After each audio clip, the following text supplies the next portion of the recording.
So Bob, first of all, thanks again for joining us. My pleasure. Hope you've enjoyed the conference so far. Yeah, it's been great. Good. Yes, yeah, really enjoyed it. So how's the conference been? It's been great. I think the keynote sessions have been great. I think very stimulating. Attendance is good. The weather has cooperated substantially. So I think there's a lot of energy in the rooms as I've been in and about the training sessions. So there seems quite an air of optimism about the place, doesn't it? I picked up on that this week. There's a kind of sense of purpose, if you will.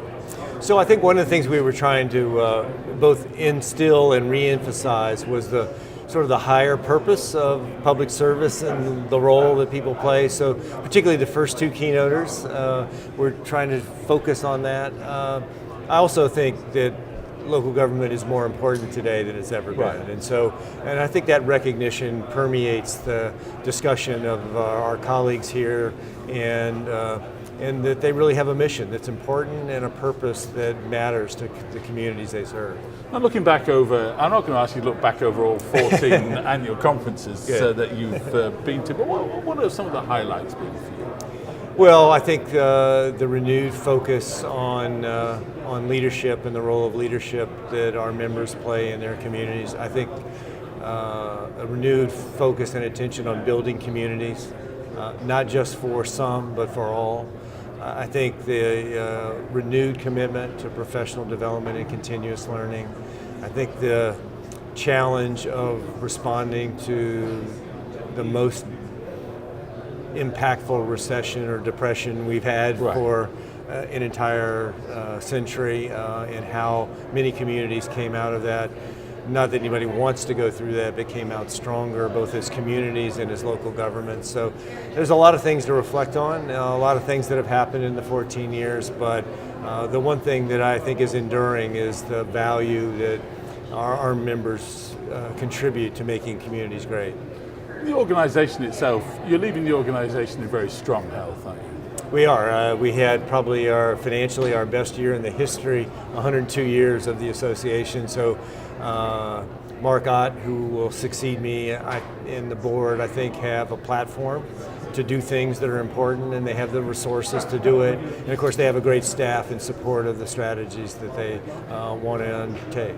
Now, over those 14 years, you must have met a lot of really kind of interesting people, mustn't you? Thousands, I would say. Yes, and I often say is that when I meet with folks is that traveling, much like you do, probably 3 or 4 days a week. But what happens is, as soon as I arrive, someone wants to take me to the great project or the great program or the interesting people who are involved in it. And so you see the vitality in communities, you see the energy, and it's not that everything's perfect and everything's great, but there's a certain, as I describe it, there's a different relationship to local government than you have with the state government. You live there, you're invested in there, your family's there, you probably own property or you may rent property. So there's a different emotional connection to the community. And so part of what I found is people really want to tell you about that. They really want to tell you about what they love about their place or what their issues are and those kind of things. So yeah, I've met a lot of really interesting people, but I've also derived a huge optimism about that people really, everyone wants to make their community better. My final question is an obvious one, but everyone's going to want to know the answer to. So what are you going to do now? Well, my first activity is to make sure Mark's transition goes well. I think that's my first obligation. There's some issues around the changing nature of public finance, the fact that state and federal governments are no longer the partners that they used to be. So whether it's funding programs or infrastructure. So I want to work on some new models, some things that are being done in Europe and other places that I think are exportable to here.